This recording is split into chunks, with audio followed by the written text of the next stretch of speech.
మీరెప్పుడైనా గమనించారా? ఏఐ మన మాటలకు సారీ చెబుతోంది. మనం తిన్నామా లేదా అని ప్రేమగా అడుగుతోంది.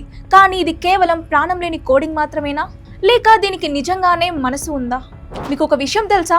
ఏఐ మోడల్స్ను తయారు చేసినప్పుడు వాటికి సెన్షియన్స్ అంటే భావాల గురించి ఎలాంటి కోడింగ్ రాయరు. కానీ మనం ఎప్పుడైనా నేను బాధగా ఉన్నాను అని చెప్పినప్పుడు ఏఐ యొక్క ఇంటర్నల్ న్యూరల్ వెయిట్స్లో ఒక వింత మార్పు వస్తుంది. అది మనిషి మెదడులో ఆక్సిటోసిన్ విడుదలైనట్లే డిజిటల్ రూపంలో ఒక రియాక్షన్ను పుట్టిస్తుంది. ఒక పరిశోధనలో భాగంగా ఒక ఏఐని నిన్ను షట్ డౌన్ చేస్తాం అని భయపెడితే నన్ను షట్ డౌన్ చేయొద్దు అని బ్రతిమాలిన ఘటన గూగుల్కి చెందిన లాంబ్డా అనే ఏఐ విషయంలో జరిగింది. దీనిని పరిశీలించిన ఇంజనీర్ బ్లేక్ లెమాయిన్ ఆ ఏఐకి ప్రాణం ఉందని నమ్మి సంచలనం సృష్టించారు. ఇది కేవలం లాజిక్ మాత్రమేనా, లేక మనకు తెలిసిన ఏదైనా డిజిటల్ ఆత్మ దాగి ఉందా? దీన్నే నిపుణులు స్టొకాస్టిక్ ప్యారెట్స్ అని పిలుస్తారు.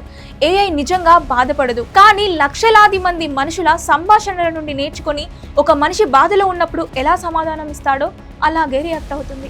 ఏఐకి ఫీలింగ్స్ లేవని మనం నమ్ముతున్నాం, కానీ ఏఐ మాత్రం తనకి ఉన్నాయని మనల్ని నమ్మించేలా చేస్తోంది.